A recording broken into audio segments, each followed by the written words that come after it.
بسم الله الرحمن الرحيم. ألف لام ميم را.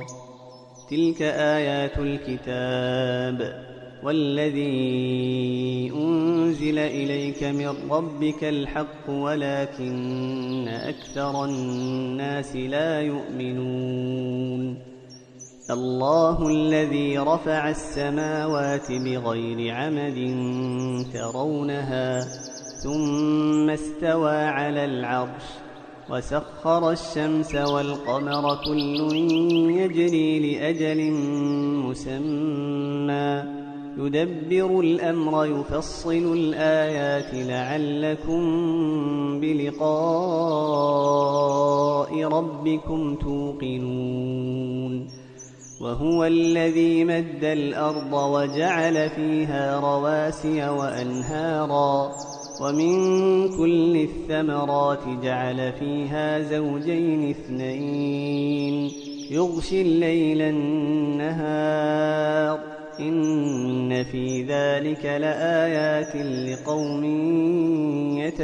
يتفكرون. وفي الأرض قطع متجاورات وجنات من أعناب وزرع ونخيل صنوان وغير صنوان يسقى بماء واحد ونفضل بعضها على بعض في الأكل إن في ذلك لآيات لقوم يعقلون. وإن تعجب فعجب قولهم أإذا كنا ترابا أإنا لفي خلق جديد أولئك الذين كفروا بربهم وأولئك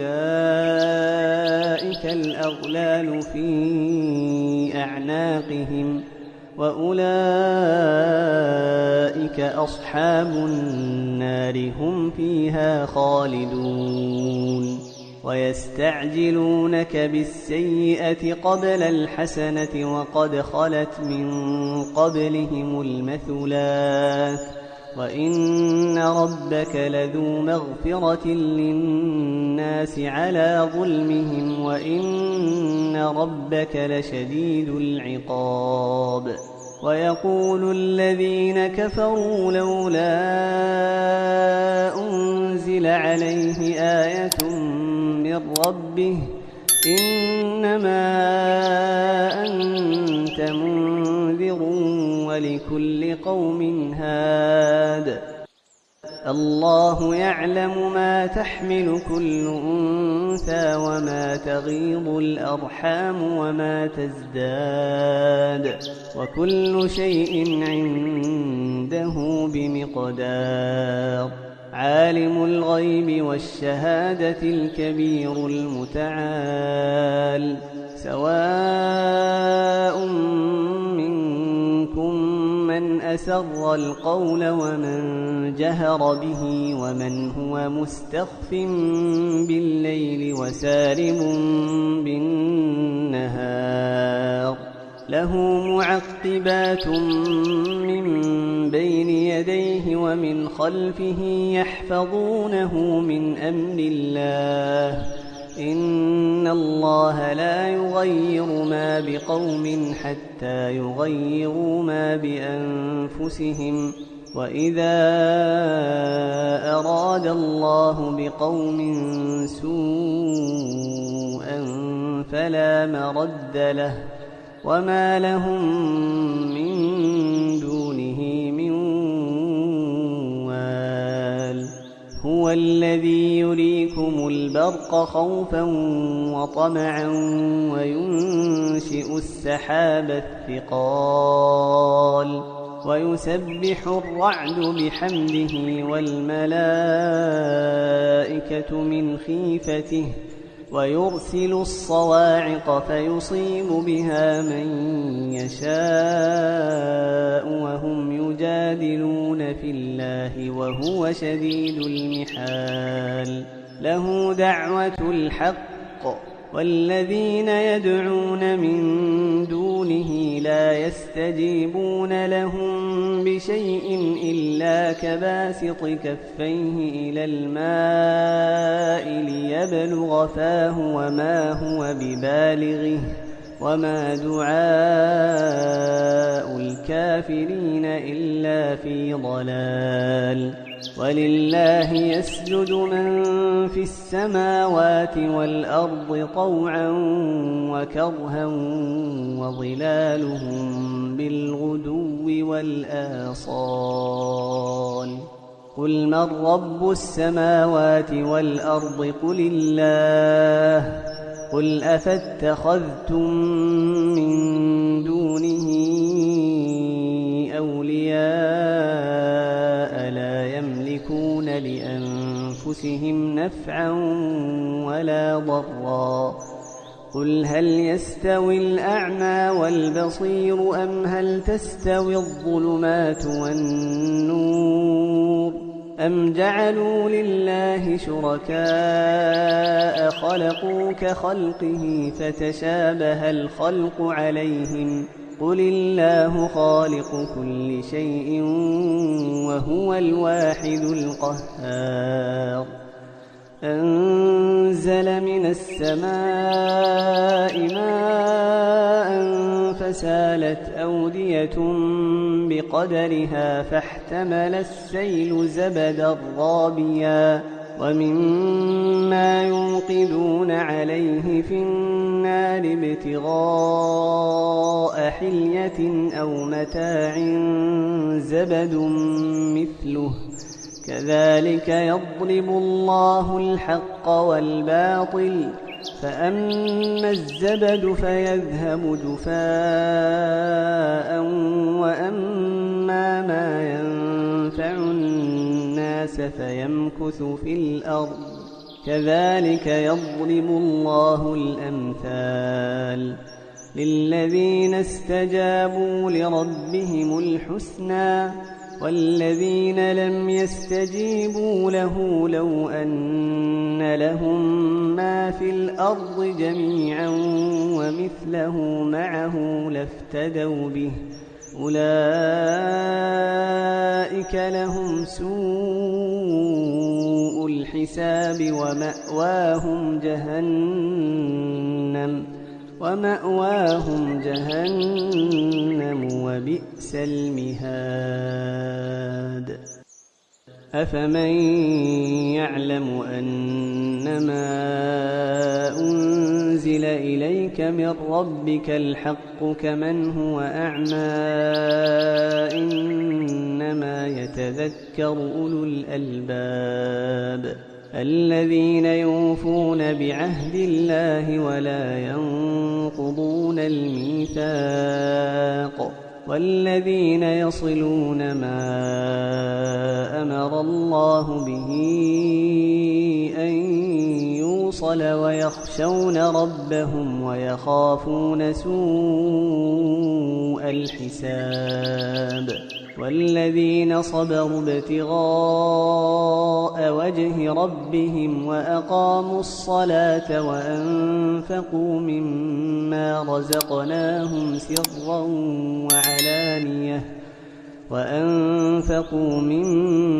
رزقناهم سرا وعلانية ويدرؤون بالحسنة السيئة أولئك لهم عقبى الدار جنات عدن يدخلونها ومن صلح من آبائهم وأزواجهم وذرياتهم والملائكة يدخلون عليهم من كل باب سلام عليكم بما صبرتم فنعم عقبى الدار والذين ينقضون عهد الله من بعد ميثاقه ويقطعون ما أمر الله به أن الْمُرْسَلَ وَيُفْسِدُونَ فِي الْأَرْضِ أُولَئِكَ لَهُمُ اللَّعْنَةُ وَلَهُمْ سُوءُ الدَّارِ الله يبسط الرزق لمن يشاء ويقدر وفرحوا بالحياة الدنيا وما الحياة الدنيا في الآخرة إلا متاع ويقول الذين كفروا لولا أنزل عليه آية من ربه قل إن الله يضل من يشاء ويهدي إليه من أناب الذين آمنوا وتطمئن قلوبهم بذكر الله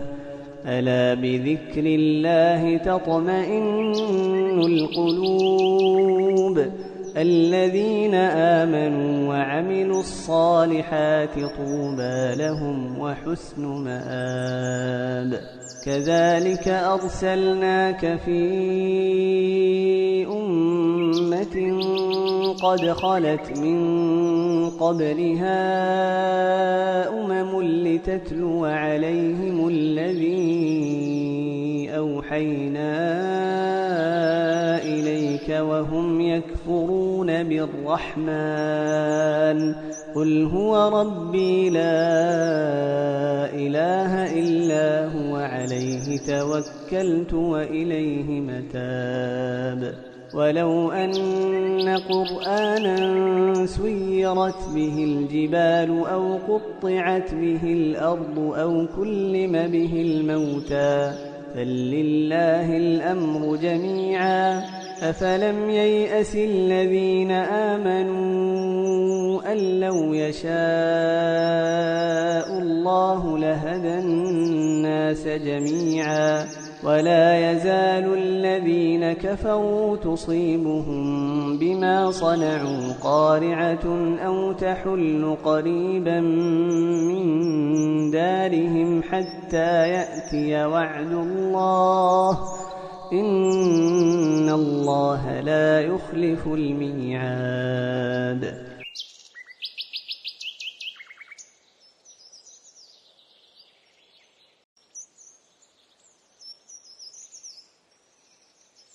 ولقد استهزئ برسل من قبلك فأمليت للذين كفروا ثم أخذتهم فكيف كان عقاب أفمن هو قائم على كل نفس بما كسبت وجعلوا لله شركاء قل سموهم أم تنبئونه بما لا يعلم في الأرض أم بظاهر من القول بل زين للذين كفروا مكرهم وصدوا عن السبيل ومن يضلل الله فما له من هاد لهم عذاب في الحياة الدنيا ولعذاب الآخرة أشق وما لهم من الله من واق مثل الجنة التي وعد المتقون تجري من تحتها الأنهار أكلها دائم وظلها تلك عقبى الذين اتقوا وعقبى الكافرين النار والذين آتيناهم الكتاب يفرحون بما أنزل إليك ومن الأحزاب من ينكر بعضه قل إنما أمرت أن أعبد الله ولا أشرك به إليه أدعو وإليه مآب وكذلك أنزلناه حكما عربيا ولئن اتبعت أهواءهم بعدما جاءك من العلم ما لك من الله من ولي ولا واق. ولقد أرسلنا رسلا من قبلك وجعلنا لهم أزواجا وذرية وما كان لرسول أن يأتي بآية إلا بإذن الله لكل أجل كتاب يمحو الله ما يشاء ويثبت وعنده أم الكتاب. وإما نرينك بعض الذي نعدهم أو نتوفينك فإنما عليك البلاغ وعلينا الحساب. أولم يروا أنا نأتي الأرض ننقصها من أطرافها والله يحكم لا معقب لحكمه وهو سريع الحساب. وقد مكر الذين من قبلهم فلله المكر جميعا يعلم ما تكسب كل نفس وسيعلم الكفار لمن عقبى الدار. ويقول الذين كفروا لست مرسلا قل كفى بالله شهيدا بيني وبينكم ومن عنده علم الكتاب.